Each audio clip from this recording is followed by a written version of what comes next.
Fala pessoal, tudo bem? Como vocês estão? Sejam bem-vindos aqui a esse vídeo onde eu quero falar sobre o carnaval. Será que nós, membros da igreja, podemos participar do carnaval? É adequado que nós participemos desta festividade tão popular no Brasil?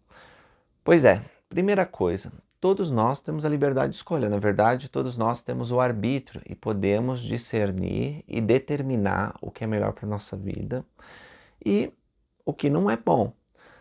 Pois bem, essa doutrina ela é tão importante na igreja que nós sabemos que houve guerra nos céus por causa da questão do arbítrio. Enquanto Lúcifer, que se tornou Satanás, queria tirar nossa liberdade de escolha, Deus e Jesus Cristo, né, Jeová, defenderam e nós estivemos ao lado dele. Essa guerra se perpetuou para este estado de provação. E o que Satanás quer é tirar a nossa liberdade de escolha.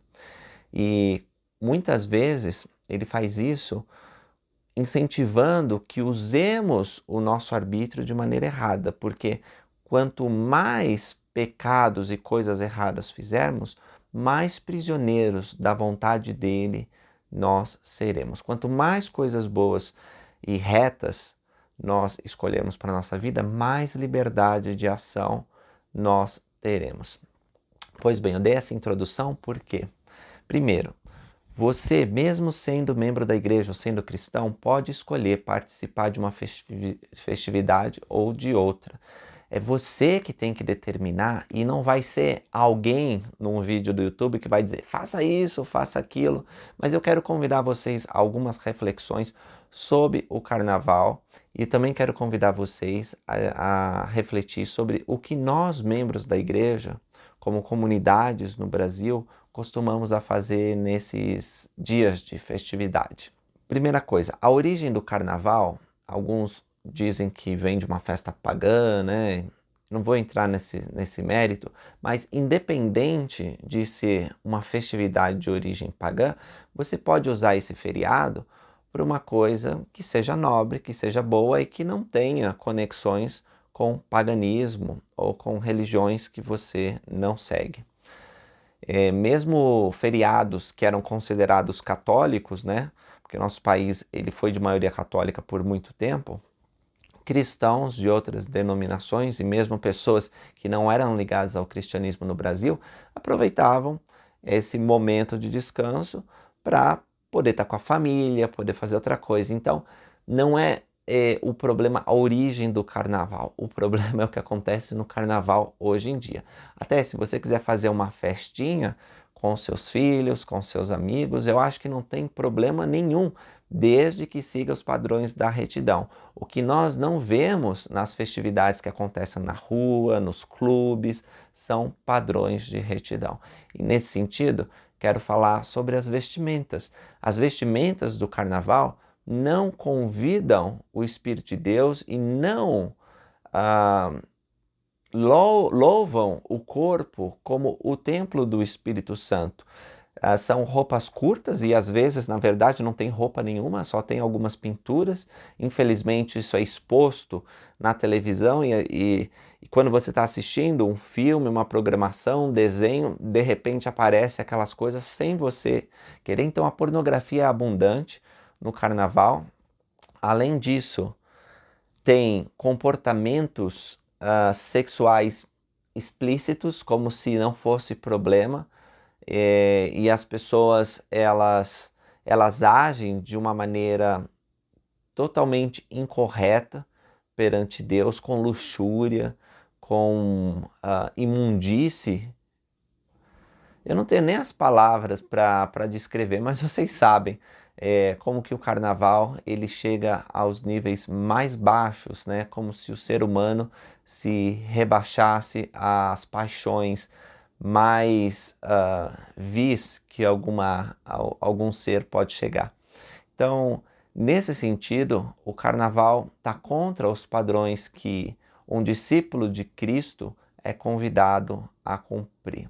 Também, algumas dessas festividades acontecem no Dia do Senhor, e o Dia do Senhor é reservado para adoração, né? É onde nós vamos na igreja, ficamos um tempo com nossa família.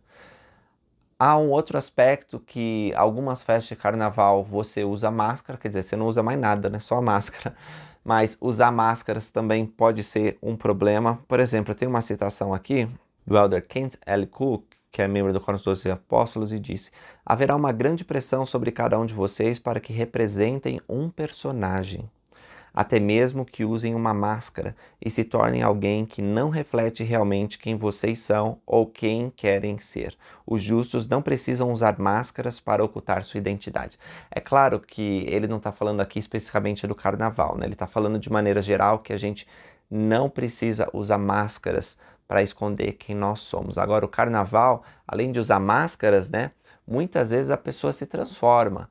Ela é uma pessoa muito boa, honesta, modesta.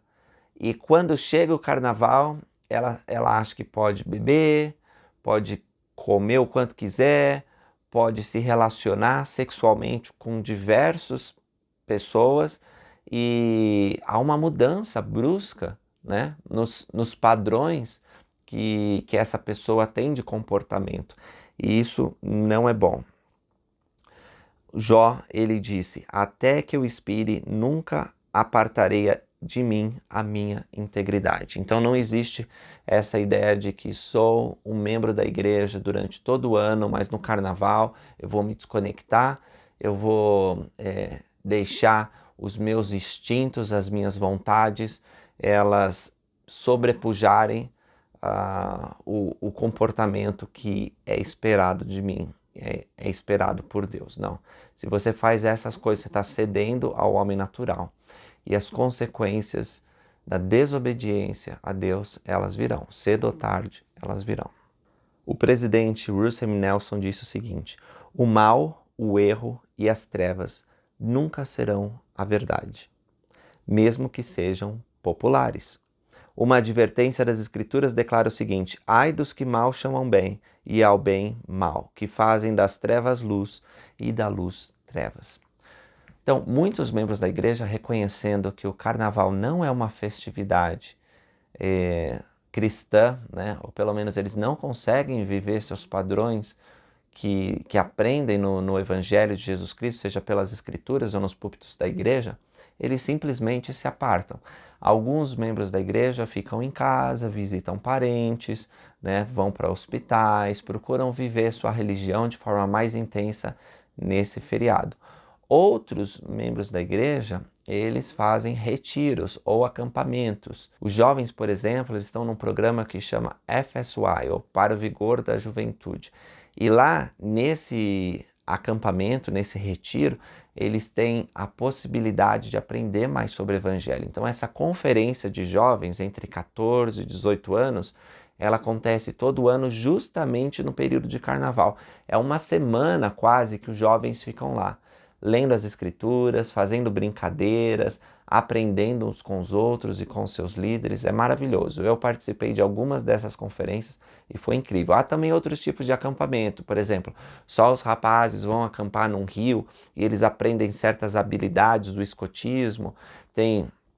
As moças também vão para um acampamento e elas fazem fogueira, elas contam histórias. Bom, eu não sei bem o que acontece no acampamento das moças porque eu nunca fui, né? Mas deve ser bem parecido com acampamentos rapazes. Tem acampamentos que a gente faz junto, acampamentos de pais e filhos, enfim, existem várias atividades que podem ser feitas neste feriado. E é um tempo de edificar, é um tempo de aprender, é um tempo de receber revelação e força para o resto do ano. Então, enquanto o mundo, o mundo no Brasil, né? Ele está afundando em pecado e iniquidade, porque o carnaval, ele é isso. Os membros da igreja muitas vezes aproveitam essa data para fazer justamente o contrário, se aproximar de Deus. Então, é isso aí. É assim que a gente age, nós, membros da Igreja de Jesus Cristo nos últimos dias, no carnaval. A gente procura se afastar dessas festividades que são perversão diante de Deus.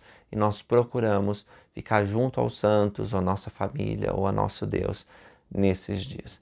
Mas, se um membro da igreja for visto indo para o carnaval dançar, porque é bom dançar, não é errado dançar, Não é errado ouvir músicas desde que elas não constranjam o Espírito de Deus. Existem músicas, existem danças que não são para os filhos de Deus. Simplesmente, certas músicas e certas danças, elas afastam o Espírito porque elas celebram o homem natural, a sexualidade, até o diabo. Então nós precisamos ficar atentos com relação a isso. Obrigado por assistirem esse vídeo. Encontro vocês no próximo. Até mais.